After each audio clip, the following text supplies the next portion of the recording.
Hello बच्चों, स्वागत है आप सभी का हमारे यूट्यूब चैनल विद्या बेनवर्स में। जैसा कि आप सभी लोग जानते हैं कि पिछले वीडियो में हमने क्लास 12th का एक लास्ट टॉपिक पढ़ा था और उस टॉपिक का नाम था इलेक्ट्रिक फील्ड इंटेंसिटी के बारे में।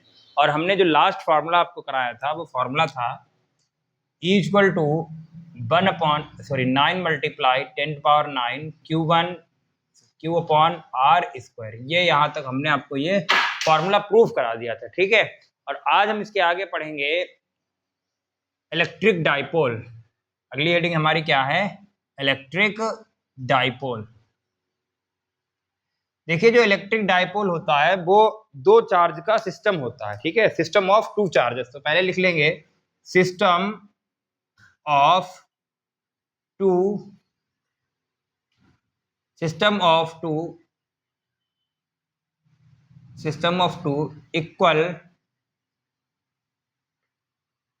Equal charges of system of two charges of equal magnitude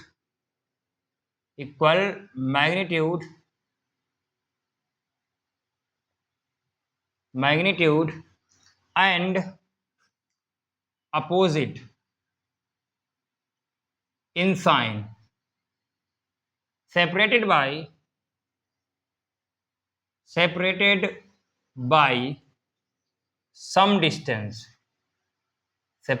some distance electric dipole में क्या होगा? दो चार्ज का सिस्टम होगा, equal system of two charges of equal magnitude कैसा होगा? इक्वल होगा। जैसे हम आपसे बोलें कि ए और बी हैं, इसके पास भी 5 रुपए हैं और इसके पास भी 5 रुपए हैं।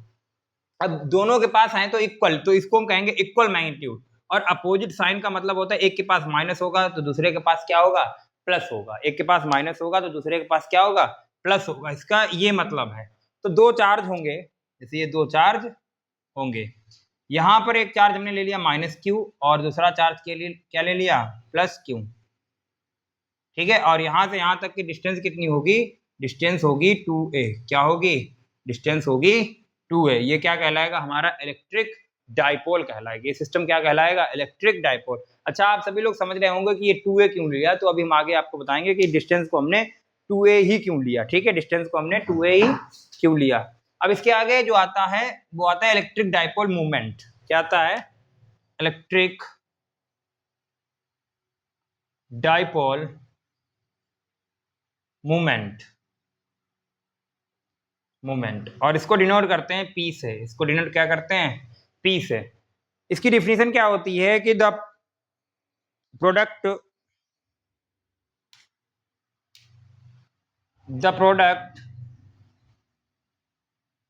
Of charge and distance between them is called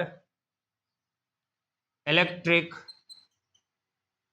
dipole movement, ठीक है। तो चार्ज क्या है? P equal to Q cross 2a हो जाएगा। ये क्या हमारा हो जाएगा? इलेक्ट्रिक डाइपोल मूवमेंट हो जाएगा, ठीक है। तो इलेक्ट्रिक डाइपोल मूवमेंट होता है। अब एक बात समझे आप, इलेक्ट्रिक डाइपोल मूवमेंट क्या होता है?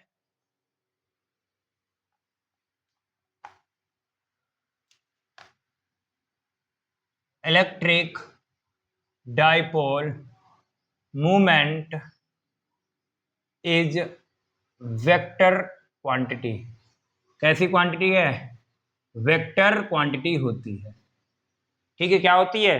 वेक्टर क्वांटिटी, ठीक है। क्या होती है? Vector quantity. अब अगर वेक्टर क्वांटिटी है तो इसकी डायरेक्शन भी होगी। तो क्या लिखेंगे? इट्स डायरेक्शन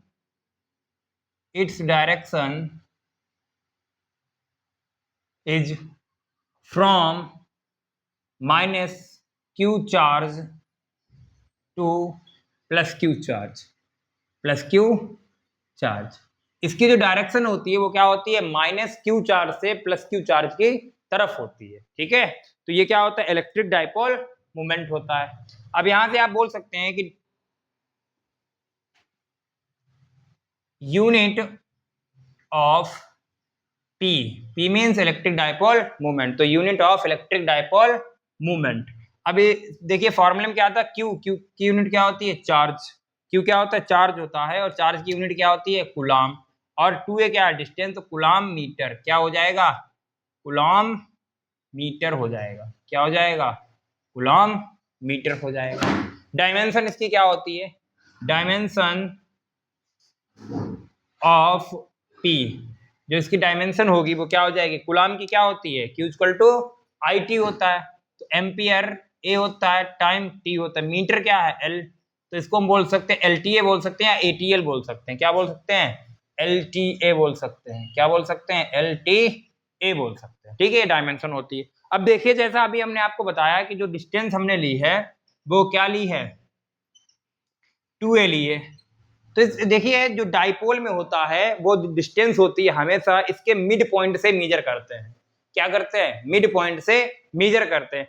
2a हमने इसलिए ली क्योंकि देखिए अगर हम इसको हाफ हाफ डिवाइड करेंगे यहाँ पर a आ जाएगा और यहाँ पर क्या आ जाएगा, a आ जाएगा। और इसके बाद अगर हम देखें, अगर हमने 2a की वजह से हमने क्या ले लिए, खाली a ले लें, क्या ले लें, सिर्फ और सिर्फ a ले लें, तो जब हम डिवाइड करेंगे तो ये a/2 हो जाएगा और a/2 हो जाएगा, ये फ्रैक्शन में कन्वर्ट हो गया। और जब भी कैलकुलेशन कोई फ्रैक्शन में होती है थोड़ी टफ हो जाती है, इसलिए कैलकुलेशन से बचने के लिए हम डिस्टेंस क्या ले लेते हैं, 2a ले लेते हैं। क्या ले लेते हैं, 2a, कैलकुलेशन से बचने के लिए डिस्टेंस लेते हैं। ठीक है, अच्छा अब इसके आगे हम एक पॉइंट और लिख लें। पॉइंट क्या है, all the distances in dipole measured from its center point, O से। ठीक है, सेंटर क्या था इसका, O था। तो किसी भी डाइपोल जो है, डाइपोल में हमेशा कोई भी डिस्टेंस हो वो किससे मेजर की जाएगी, वो की जाएगी हमारे सेंटर से मेजर की जाएगी। ठीक है, अब इस पर बेस्ड हम क्या देखेंगे, डेरिवेशन एक देखेंगे, लिखेंगे electric field intensity due to n। Derivation हमारा क्या है, electric field intensity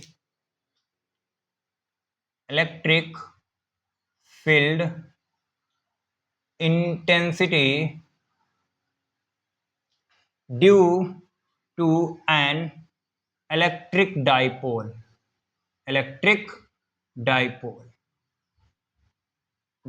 on point P,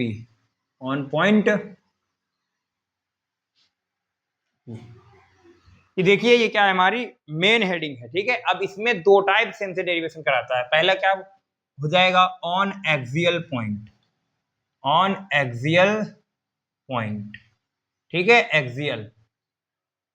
अब देखिए एक्सियल पर, तो सबसे पहले हमसे क्या पूछ रहा है, हमें इलेक्ट्रिक फील्ड इंटेंसिटी निकालनी है, किसकी वजह से, डाइपोल की वजह से। कौन से पॉइंट पर, पॉइंट P पर निकालना है। ठीक है, इलेक्ट्रिक फील्ड इंटेंसिटी किसकी वजह से, डाइपोल की वजह से, पॉइंट P पर। तो देखिए डाइपोल का मतलब क्या होता है, जैसे ये लाइन है, ये सॉरी एक्सियल का मतलब क्या, इसी लाइन पर कोई पॉइंट आगे होगा। ठीक है, कोई पॉइंट आगे P होगा, तो ये क्या हो जाएगा, एक्सियल हो जाएगा। तो आज हम पहला डेरिवेशन करेंगे और कल इसका जो सेकंड है वो हम कर लेंगे। और ये दोनों ही बोर्ड के अकॉर्डिंग क्या है, वेरी वेरी इंपॉर्टेंट है। ठीक है, तो सबसे पहले हमें क्या बनाना है, एक डाइपोल बनाएंगे, किसकी वजह से, डाइपोल। तो सबसे पहले हमने डाइपोल बना लिया, डाइपोल, ये रहा डाइपोल। तो ये -q हो गया और ये क्या हो गया, +q हो गया। ठीक है, अभी हमने बताया डाइपोल की जो डिस्टेंस होती है वो कितनी होती है, 2a होती है। ये डिस्टेंस हमारी हो गई 2a, और ये जो इसका मिड पॉइंट है ये क्या कहलाएगा, O। यहाँ से यहाँ तक की डिस्टेंस कितनी होगी भाई, मिड पॉइंट है, इसका मतलब क्या हो जाएगा, दोनों ही डिस्टेंस क्या हो जाएंगी, हाफ हाफ हो जाएंगी। क्या हो जाएंगी, हाफ हाफ हो जाएंगी। अब एक पहले हमने डाइपोल एक बना लिया, तो देखिए डाइपोल क्या है, -q +q रखा। यहाँ से यहाँ तक की डिस्टेंस कितनी है, 2a है। यहाँ से यहाँ तक की डिस्टेंस कितनी है, 2a है। और ये मिड पॉइंट है, तो यहाँ से हाफ हो जाएगा, तो ये इतनी a हो जाएगी, इधर की a हो जाएगी। अब हमें निकालना क्या है, एक्सियल का मतलब इसी पॉइंट, इसी लाइन पे कहीं एक आगे पॉइंट P होगा। क्या होगा, कोई पॉइंट P होगा जिस पर हमें क्या निकालनी, इलेक्ट्रिक फील्ड इंटेंसिटी निकालनी है। ठीक है, अभी हमने आपको एक लास्ट पॉइंट लिखाया था कि डाइपोल में कोई भी डिस्टेंस हो वो हमेशा सेंटर से ही मेजर की जाएगी। तो हमने मान लिया कि O से और P तक की डिस्टेंस कितनी है, R है डिस्टेंस, कितनी है, R डिस्टेंस है। O से P तक की डिस्टेंस हमने कितनी कंज्यूम कर ली, एज्यूम कर ली, R, कितनी एज्यूम कर ली, R डिस्टेंस एज्यूम कर ली। अब देखिए अगर हम यही डिस्टेंस देखें कि प्लस क्यू से और P तक की डिस्टेंस, तो आप समझ सकते हैं, देखिए जैसे ये क्या है, O से P तक की डिस्टेंस कितनी है, O से हमारी जो P तक की डिस्टेंस है वो है R, कितनी है, R, और O से Q तक की डिस्टेंस कितनी है, A है, कितनी है, A। हम ऐसे समझ सकते हैं जैसे ये पॉइंट O को हमने थोड़ी A देख लिया, Q को क्या देख लिया, B देख लिया, और P को P ही रहने दिया। हम पूछे आपसे ये 10 मीटर है, कितनी डिस्टेंस है, टोटल डिस्टेंस कितनी है, 10 मीटर है, और हम आपसे बोलें कि A से B तक की डिस्टेंस कितनी है, 3 मीटर है, तो आप बता सकते हैं BP कितना होगा, BP कितना होगा, तो आप बोलेंगे कि सर 7 होगा। अच्छा 7 ही निकाला कैसे आपने, 10 माइनस 3 निकाला, क्या निकाला, 10 माइनस 3 करके निकाला होगा। अब ऐसे ही आप देखिए 10 की जगह पे क्या है हमारा, R है, 10 की जगह पे क्या है, R है, और 3 की जगह पे क्या है, A है, तो ये कितना बचा, टोटल से इतना सब्ट्रैक्ट कर दें, टोटल से इतना सब्ट्रैक्ट कर दें, तो ये कितना आ जाएगा बताइए, यहाँ से यहाँ तक की डिस्टेंस हो जाएगी R माइनस A हो जाएगा, कितना हो जाएगा, R माइनस A हो जाएगा, ठीक है। अब देखिए R माइनस A हो गया। अब अच्छा हम आपसे पूछे माइनस क्यू से पॉइंट P तक की डिस्टेंस कितनी है, तो माइनस क्यू देखो यहां तक आएंगे, O से P तक की डिस्टेंस कितनी होगी, R हो जाएगी, थोड़ा एक्स्ट्रा और A चल जाए तो हम कहां पहुंच जाएंगे, माइनस क्यू पर पहुंच जाएंगे। तो क्या करेंगे, यहां से यहां तक की डिस्टेंस कितनी हो जाएगी, तो R और प्लस A हो जाएगी, क्या हो जाएगी, R प्लस A हो जाएगी, ठीक है। अब फिर से एक बार समझ सकते हैं हम, डायग्राम क्लियर कर लीजिए। डायग्राम में क्या है, पहले एक हमने डायपोल बनाया, डायपोल की डिस्टेंस हमने 2a दिखाई, और यहाँ से मिड पॉइंट तक की डिस्टेंस a और a हाफ डिवाइड हो गया, a हो गया। अब यहाँ से o से p पर इसी लाइन पर एक पॉइंट p होगा, वो हमने मान लिया o से डिस्टेंस कितने पर होगा, r पे होगा, ठीक है। फिर प्लस q से पॉइंट p तक की डिस्टेंस कितनी है, r माइनस a है, और माइनस q से पॉइंट p तक की डिस्टेंस कितनी है, r प्लस a हो जाएगी। अब देखिए इलेक्ट्रिक फील्ड क्या है, माइनस क्यू की वजह से पॉइंट पी पर अलग इलेक्ट्रिक फील्ड इंटेंसिटी होगी, और प्लस क्यू की वजह से पॉइंट पी पर अलग क्या होगी, इंटेंसिटी होगी, ठीक है। अब समझिए हमने बताया था माइनस, जिधर माइनस होगा इलेक्ट्रिक फील्ड इंटेंसिटी उधर ही होती है, मतलब जिधर माइनस होगा इलेक्ट्रिक फील्ड इंटेंसिटी उधर ही होगा, ठीक है। तो हम बोल सकते हैं यहाँ पर समझिए माइनस क्यू की वजह से इधर है, तो हमने मान लिया ये E2 होगा, कितना होगा, E2 मान लिया, क्या मान लिया, E2 मान लिया। तो और E1 क्या हो जाएगा, देखो प्लस क्यू से दूर होता है, अगर प्लस इधर है तो इलेक्ट्रिक फील्ड इंटेंसिटी किधर होगा, इसके जस्ट अपोजिट होगा, इससे दूर बोल सकते हैं या अपोजिट बोल सकते हैं। तो ये रहा हमारा प्लस क्यू, इससे दूर इधर जाएगा, तो ये क्या हो गया हमारा, E1 हो गया, क्या हो गया, E1 हो गया, क्या हो गया, E1 हो गया, ठीक है। तो हम लिखेंगे, क्या लिखेंगे बताइए, लिखेंगे late E1 is the electric field intensity on point P due to plus Q charge, किसकी वजह से, प्लस क्यू चार्ज की वजह से। तो हमने E1 क्या इलेक्ट्रिक फील्ड इंटेंसिटी किसकी वजह से है, प्लस क्यू चार्ज की वजह से है, ठीक है। और प्लस क्यू चार्ज देखिए, अगर आप प्लस क्यू चार्ज की वजह से इलेक्ट्रिक फील्ड दूर होता है, तो ये दूर है, इधर प्लस क्यू है उधर दूर है, तो E1 हो गया हमारा किसकी वजह से, प्लस क्यू की वजह से। क्या हो जाएगा E1, अभी हमने आपको फॉर्मूला बताया था, क्या होता है फॉर्मूला बताइए, फॉर्मूला बताया था E equal to 9 multiply 10 to power 9 Q1 Q upon में R स्क्वायर होता है, क्या होता है, Q अपॉन में R स्क्वायर। इसी चीज को ऐसे भी तो लिख सकते हैं, equal to K Q upon में R स्क्वायर, क्या लिख सकते हैं, equal to K Q upon में R स्क्वायर। तो E1 हो जाएगा K Q अपॉन में R स्क्वायर। अच्छा R क्या होता है, डिस्टेंस होता है, तो हम किसके किसके बीच में डिस्टेंस देख रहे हैं, Q से और P तक की डिस्टेंस देंगे, Q से P तक की डिस्टेंस कितनी है, R माइनस ए, तो क्या हो जाएगा R माइनस ए स्क्वायर, ठीक है। अब हम क्या करेंगे, देखिए लेट लिखेंगे, let E2 is the electric field intensity on point P due to minus Q charge. किसकी वजह से? माइनस क्यू चार्ज की वजह से, माइनस क्यू चार्ज की वजह से। ठीक है, तो कितना हो जाएगा? E2 क्या माना हमने? देखो E2 क्यों माने? देखो माइनस क्यू ये रहा, हमने बताया कि जो माइनस क्यू चार्ज की वजह से है वो क्या हो जाएगा? इसकी तरफ होगा। तो E2 हमारा क्या है? Electric field intensity minus Q charge की वजह से है। ठीक है, माइनस क्यू चार्ज की वजह से है। ठीक है, तो E2 कितना हो जाएगा? के क्यू अपॉन में, अच्छा डिस्टेंस कितनी है? तो डिस्टेंस माइनस क्यू से पी तक की डिस्टेंस कितनी? आर प्लस ए है। कितनी है? आर प्लस ए है। तो ये हो जाएगा आर प्लस ए और इसका होल स्क्वायर। क्या हो जाएगा?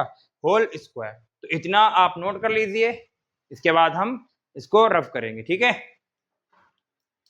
रफ करेंगे तो हमने इधर ही रफ कर लिया।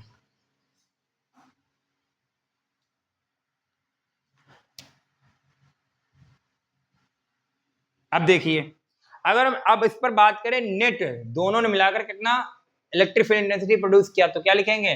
Net electric field, net electric field on point P, net electric field on point P कितना हो जाएगा? तो देखिए नेट लिखेंगे ई नेट या ई ही लिख लें। ई क्या है हमारा? नेट इलेक्ट्रिक फील्ड है। अब देखिए, अगर दोनों सेम डायरेक्शन में होते, ई भी इधर होता, E1 भी होता और E2 भी इधर ही होता, मतलब दोनों की सेम डायरेक्शन होती, तो वहां पर प्लस हो जाता है, वहां पर क्या हो जाता है? प्लस। लेकिन है क्या? देखिए E2 और E1 की डायरेक्शन एक दूसरे के क्या है? अपोजिट हैं। तो नेट क्या आएगा? दोनों को सब्ट्रैक्ट करने पर क्या आएगा? दोनों को सब्ट्रैक्ट करेंगे तो कितना सब्ट्रैक्ट करेंगे?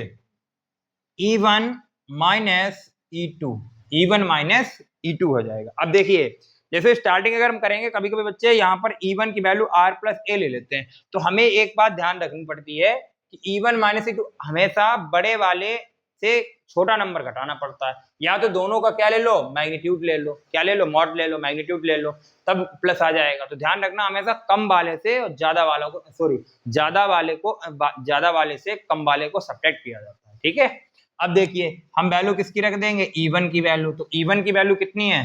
के क्यू अपॉन में आर माइनस ए और इसका whole square minus K Q upon में आर प्लस ए और इसका क्या हो जाएगा?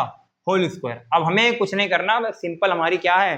कैलकुलेशन बची हुई है। ठीक है, तो अब देखिए यहां से अगर हम चाहें तो कॉमन क्या लिख सकते हैं? के क्यू दोनों साइड है, के क्यू कॉमन ले लिया, बचा क्या? 1 अपॉन में आर माइनस ए और इसका क्या हो जाएगा? होल स्क्वायर और माइनस 1 अपॉन में आर प्लस ए और इसका हो जाएगा होल स्क्वायर। क्या हो जाएगा? इसका हो जाएगा होल स्क्वायर। अब देखिए यहां से हम जानते हैं कि क्रॉस मल्टीप्लाई हो जाएगी। क्या हो जाएगी? इसकी इधर हो जाएगी और इसकी इधर हो जाएगी। तो क्रॉस हमने क्या कर दी? इधर से इधर और इधर से इधर कर दी मल्टीप्लाई। तो क्या हो जाएगा? आर प्लस ए और होल स्क्वायर और माइनस आर माइनस ए और इसका होल स्क्वायर और अपॉन में कितना हो जाएगा? R minus a whole square और आर प्लस ए और इसका होल स्क्वायर। ठीक है, अब समझिए आगे, ब्रैकेट बंद। अब इसको क्या करना है? खोल लेना, वरना एक फॉर्मूला भी होता है हमारे पास, वो नहीं लगाएंगे, डायरेक्टली फॉर्मूला ही ओपन कर लेंगे। ठीक है, के क्यू और R square a square plus b square और प्लस 2ab। अब देखिए माइनस जहां पे होता है तो पहले माइनस लगा लीजिए, तो माइनस लगा लिया, ए स्क्वायर प्लस बी स्क्वायर और माइनस 2ab हो गया। अपॉन में कितना हो जाएगा? आर माइनस ए इसका स्क्वायर और आर प्लस ए और इसका स्क्वायर हो जाएगा। ठीक है, तो ये दो चीजें हो गई। अब बात समझिए, अब माइनस को ओपन कर लीजिए, ब्रैकेट ओपन कर लीजिए, तो ई इक्वल टू कितना हो जाएगा? के क्यू और R square plus a square plus 2ar minus के अंदर मल्टीप्लाई। आप सभी लोग जानते भी होंगे माइनस की मल्टीप्लाई जब प्लस से करते हैं तो माइनस ही आता है। ठीक है, तो minus R square plus minus minus a square minus minus plus 2ar हो जाएगा। ठीक है, और अपॉन में कितना हो जाएगा? देखिए ब्रैकेट के अंदर अगर स्क्वायर ना होता तो हमारा एक फॉर्मूला बन रहा है ए प्लस बी और ए माइनस बी बन रहा है। तो इसको हम क्या लिख लेंगे? ए स्क्वायर माइनस बी स्क्वायर, और स्क्वायर है तो स्क्वायर लगा दीजिए। ठीक है, स्क्वायर है तो क्या कर लें, स्क्वायर को हम लगा लें, बस फॉर्मूला बन गया। ठीक है, अब यहाँ देखिए कैंसिल क्या हो रहा है, आर स्क्वायर से आर स्क्वायर कैंसिल हो रहा है, ए स्क्वायर से ए स्क्वायर कैंसिल हो रहा है, तो ई इक्वल टू कितना आ जाएगा, के क्यू और अपॉन सॉरी 4ar और अपॉन में कितना हो जाएगा, आर स्क्वायर और माइनस ए स्क्वायर और इसका होल स्क्वायर हो जाएगा। ठीक है, तो इतना आप नोट कर लीजिए, स्क्रीनशॉट ले लीजिए। अब इसके आगे हम देखते हैं, इधर का हम रफ करेंगे, इधर का रफ करेंगे। ठीक है, तो क्या आ जाएगा, देखिए जो डिस्टेंस हमारी थी, जो आर डिस्टेंस था वो क्या था, ओ से और पॉइंट पी तक की डिस्टेंस था, और जो हमारा ए डिस्टेंस था वो क्या था, माइनस क्यू और प्लस क्यू के बीच की डिस्टेंस जो 2a था टोटल, और ए क्या था, इसका भी मिड पॉइंट है। ठीक है, तो आर हमारा क्या होता है, ये वाली डिस्टेंस है, इससे बहुत बड़ी है। ठीक है, इससे ये वाली डिस्टेंस क्या है, बहुत बड़ी है, तो हम देख सकते हैं कि लिख सकेंगे आर वेरी ग्रेटर देन ए। ठीक है, वेरी ग्रेटर देन ए, इसका मतलब क्या है कि स्क्वायर अगर करें हम तो ये और भी बड़ा हो जाएगा। ठीक है, तो क्या कर लेंगे, सो निग्लेक्टिंग ए स्क्वायर, क्या कर देंगे हम, ए स्क्वायर को निग्लेक्ट कर देंगे, मतलब क्या है इसका, ए स्क्वायर को हम जीरो इक्वल अप्रॉक्स में जीरो कंसीडर कर लेंगे। ठीक है, जीरो क्या कर लेंगे, कंसीडर कर लेंगे। जैसे एग्जांपल के लिए हम आपसे बोल दें कि 1 से सब्ट्रैक्ट करो 0.00000000001, ये कुछ मैटर नहीं करेगा, 0 पॉइंट कोई असर नहीं डालेगा इस फ्रैक्शन पे, मतलब सबफ्रैक्शन पे, तो यहाँ क्या इसको छोड़ भी सकते हैं, इसको क्या कर सकते हैं, निग्लेक्ट भी कर सकते हैं। ठीक है, यही हमने किया यहाँ पे, तो क्या हो जाएगा बताइए, हो जाएगा इक्वल टू के क्यू और हो जाएगा 4ar अपॉन में आर स्क्वायर और इसका क्या हो जाएगा, आर स्क्वायर माइनस 0 और इसका होल स्क्वायर हो जाएगा। ठीक है, तो इक्वल टू के क्यू और हो जाएगा 4ar अपॉन में r टू द पावर 4 हो जाएगा। कैसे हो जाएगा, आर स्क्वायर और इसका होल स्क्वायर पावर के आपस में क्या हो जाती है, मल्टीप्लाई हो जाती है। ठीक है, तो ये हो जाएगा। अब देखिए हमें कुछ नहीं करना है, करना क्या है, एक आर से एक आर कैंसिल हो गया, तो ये आ जाएगा 4q और के क्यू 4a अपॉन में आर क्यूब हो जाएगा। अब इसको हम सही थोड़ा लिख दें बस, तो इक्वल टू कितना आ जाएगा, के क्यू, ठीक है ऐसे लिख लो, के इंटू में q इंटू 2a और इंटू में 2, हमने क्या किया 4a को हमने ऐसे लिख लिया, 2a इंटू में 2 लिख लिया, और अपॉन क्या आ जाएगा, आर क्यूब हो जाएगा। जो 4a है इसको हमने क्या लिख लिया, 2a इंटू में 2, कोई फर्क नहीं पड़ा, और यहाँ से एक फॉर्मूला डेवलप हो गया। क्या फॉर्मूला हो गया, P equal to Q into में 2a होता है, एक फॉर्मूला डेवलप हो गया। तो इसके आगे हम यहाँ पे लिख रहे हैं, तो हो जाएगा इक्वल टू के और q इंटू 2a क्या होता है, P और हो जाएगा 2, तो k 2p अपॉन में r क्यूब हो जाएगा। ये क्या है, हमारी कंडीशन है, यही क्या है, कंडीशन है एक्सियल कंडीशन की। अच्छा, k की वैल्यू क्या हो सकती है, k की वैल्यू हो सकती है 1/4 पाई एप्सिलॉन नॉट, या इसी को हम बोल सकते हैं 9 मल्टीप्लाई 10 पावर 9, तो e क्या हो जाएगा 1/4 pi epsilon naught 2p upon में r क्यूब, या इसी को हम बोल सकते हैं equal to 9 multiply 10 power 9 2p upon r cube. तो ये हमारा क्या था, आज का पहला डेरिवेशन था, और बोर्ड में क्या था, बहुत इंपॉर्टेंट है ये बोर्ड के अकॉर्डिंग। ठीक है, तो आज के लिए इतना ही, मिलते हैं अगले वीडियो में आपसे। ठीक है, नमस्कार।